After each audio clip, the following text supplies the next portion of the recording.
वो भी सब मैं संभाल लूंगा, तुम केवल मेरी शरण में हो जाओ, तुम्हें नहीं भोगना पड़ेगा।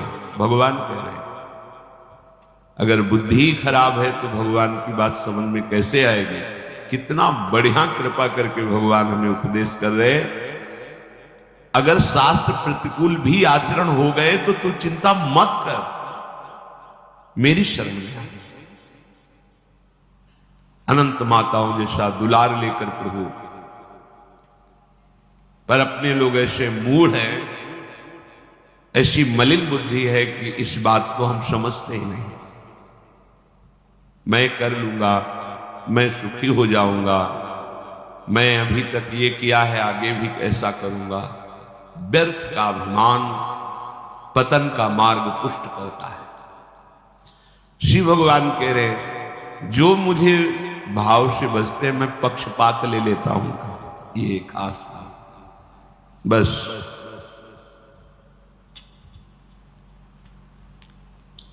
इसी बात से हम जीत गए। अगर केवल हिसाब हो तो हम कभी भगवत प्राप्ति नहीं कर सकते। कि तुम जो करोगे वही तुम्हें मिलेगा, तो हम कभी भगवत प्राप्ति के लायक ही नहीं हो सकते। पर ये बात हमें जिता देती है। ये भजन तू माम भक्त्या मई ते तेषु चाप्यहम्, मैं उनमें प्रकाशित हो जाता हूं और वो मेरे में प्रकाशित, जो मुझे प्रेम से भजता है। अब प्रेम है कि नहीं ये तो पता नहीं, पर प्रभु के सिवा और कोई है नहीं। वही जीवन है, वही हमारे सब हैं। राधा राधा राधा, इससे जीत गए। अगर हमारे हिसाब में देखा जाए तो ऐसा कोई तप सृष्टि में नहीं है जो भगवान को खरीद सके। ऐसा कोई सिद्धांत नहीं जो भगवान को अधीन कर सके। जैसे मां मेरा बच्चा है ऐसा मान करके हर समय आंतरिक दृष्टि रखती है, जरा सा भय उपस्थित होने पर आगे खड़ी हो जाती है। ये तो एक अंश का वात्सल्य है, वो वात्सल्य समुद्र है। बस इसी बात से हम जीत गए। नहीं तो भगवान जब अपने स्वभाव में हो तो हम कभी भगवत प्राप्ति नहीं कर सकते। भगवान का स्वभाव क्या? समोहम सर्वभूतेषु न मे द्वेष्योस्ति न प्रिया। मेरा कोई प्रिय नहीं है और कोई अप्रिय नहीं है। फिर तो हमारी बात नहीं बन पाती। अगर हमारी बात बनी है तो उनके दुलार से बनी है। उनका दुलार कैसे अनुभव में आया, कैसे आता है? अपनापन करने से।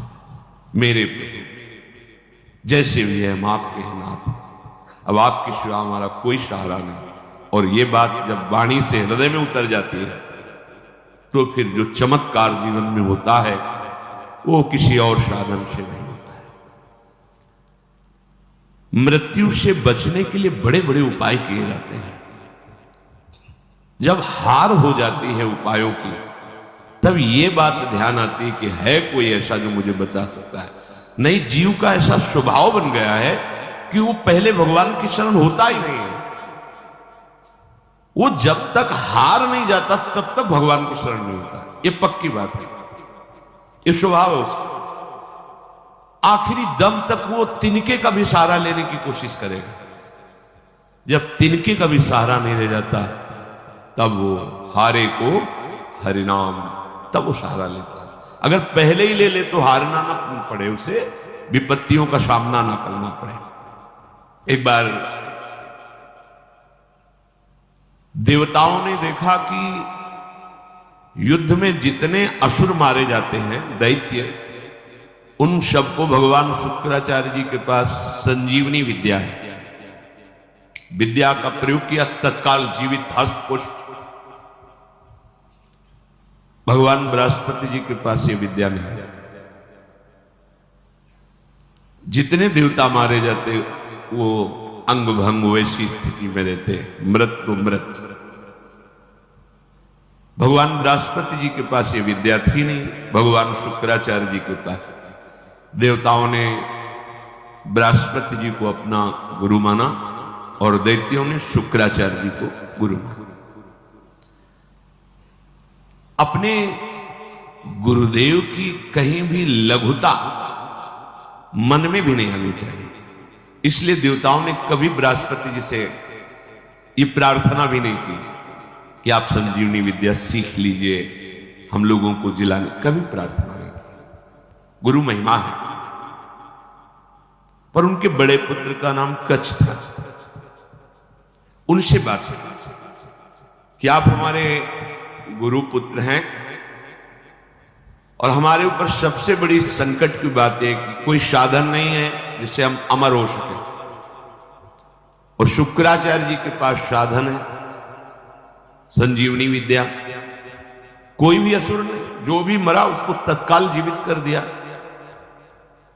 अगर आप जाएं भगवान शुक्राचार्य जी के पास और शिष्यत्व स्वीकार करें और उनको प्रसन्न कर लें तो आप अधिकारी हैं, आपको संजीवनी विद्या दे सकते, एक जीवन को जिलाने की। अपनी जो परा विद्या है, ये जन्म मरण का चक्र ही रोक करके श्री जी के पास प्राप्ति कराने वाली ये परा विद्या है। जिनसे संजीवनी विद्या प्रकट हुई है उनकी भी संजीवनी है हमारी लाडली। जय श्री हरिवंश मदन सर जर्जर विथिकित श्याम सजीवन मूली, दिव्य प्रमोद रससार निजांग संग पीयूष बीच निचय रविसेचयंती कंदर्प कोटि सर मूर्छित नंद सोनु संजीवनी जयति कापी निकुंज देवी। ये जो अपने पास विद्या है ना, ये परा विद्या है। करोड़ों संजीवनी विद्या इसके समान नहीं, क्योंकि हमारी लाडली जो अनंत ब्रह्मांडों के ईश्वर भगवान श्री कृष्ण की भी संजीवनी मूरी, संजीवनी जयति कापि निकुंज देवी।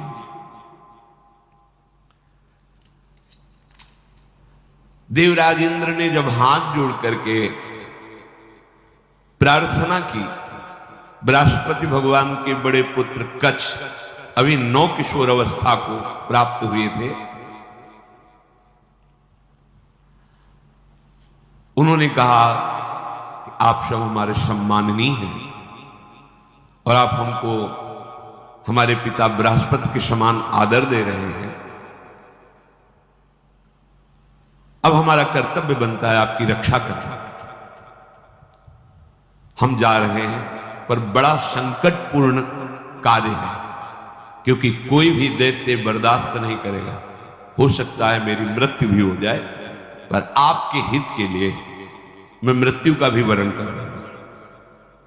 जो संत स्वभाव के होते हैं उनका प्रभाव यही होता है कि वो अपनी हानि करके दूसरे का परम लाभ करना निश्चित करते हैं, और जो अशंत स्वभाव के होते हैं वो दूसरे की हानि करके अपना लाभ सोचते हैं। कच्छ ने सब देवताओं को आश्वासन दिया, अगर जीवित रहा तो संजीवनी विद्या लेके ही आऊंगा, और ना जीवित रहा तो फिर बात अलग है। इसमें परहित की भावना बहुत जोर, परहित की भावना जहां होती वहां भगवान रक्षा करते हैं। सुख वांछा जहां होती वहां आसुरी भाव होता है, राक्षसी भाव होता है, फिर वहां दुर्गति होती है। श्री महान महिमा में भगवान के पिता होने का सौभाग्य जिन्हें प्राप्त हुआ दशरथ जी महाराज, उनको वो परम लाभ जो गीधराज जटायु को मिला नहीं। पंख कटे हुए रावण के अस्त्र से तड़प रहे, प्राण कंठ में है, बस चितवत राम चरण की रेखा। आगे पड़ा जटायु देखा, चितवत राम चरण की रेखा। भगवान ने गोद में लेकर पिता की तरह उनका तर्पण आदि किया। वो जानता मैं रावण से जीत नहीं सकता, पर जानकी का विलाप सुन करके पूरे बल से आक्रमण किया दशानन की, और इस गति को प्राप्त तो भगवान के सामने ही गीध देह का त्याग करके हरि रूप होकर भगवान के नित्य साकेत धाम को गया। परहित सबसे बड़ा धर्म है, परहित सरिष धर्म नहीं भाई। और यहां स्वसुख वांछा से ही हमारी सारी चेष्टाएं होती हैं। इसीलिए आनंद की तो बात जाने दो, शोक भय संताप पे छोड़ ही नहीं रहा है। कच्छ जी दैत्यों की सभा में विराजमान भगवान शुक्राचार्य जी के पास गए, उन्हें प्रणाम किया और कहा मैं आपसे एकांत में प्रार्थना करना चाहता हूं। भगवान शुक्राचार्य ने एक तेजस्वी बालक एकांत समय दिया, प्रणाम करके कहा मैं अंगिरा ऋषि का पौत्र, भगवान बृहस्पति का पुत्र, मेरा नाम कच्छ है और मैं आपका शिष्य होना चाहता हूं। ब्रह्मन, मैं आपको गुरु रूप में वरण करता हूं। मैं 1000 वर्ष तक ब्रह्मचर्य रह करके आपकी सेवा करना चाहता हूं और आप इसके लिए मुझे मना मत करना, इसकी अनुमति दे दें। शुक्राचार्य जी ने कहा कच्छ सुस्वागतम तेस्तु प्रतिगृहणामि ते वचः अर्च इससेह मर्च्यम त्वामर्चितोस्तु बृहस्पति।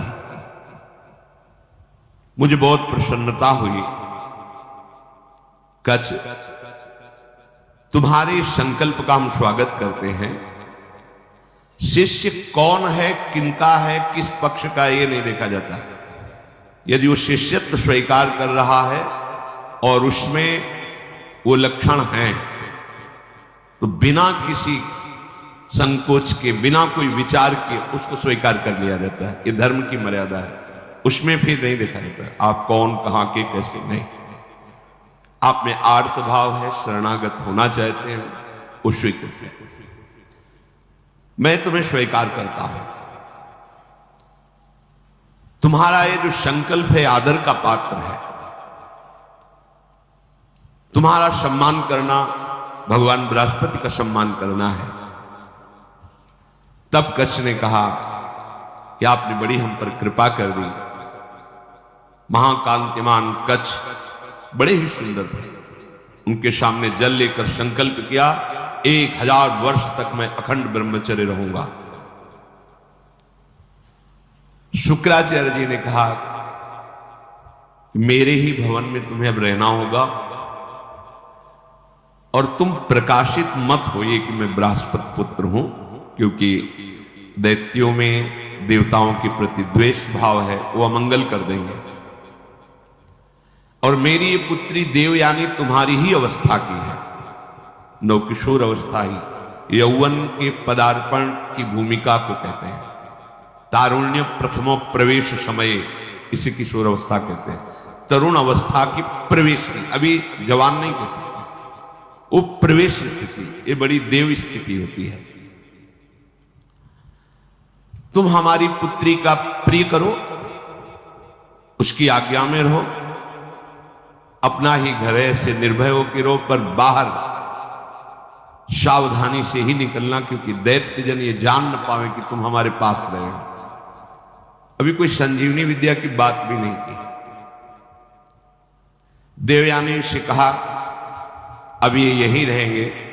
1000 वर्ष तक का इन्होंने नियम पूर्वक ब्रह्मचर्य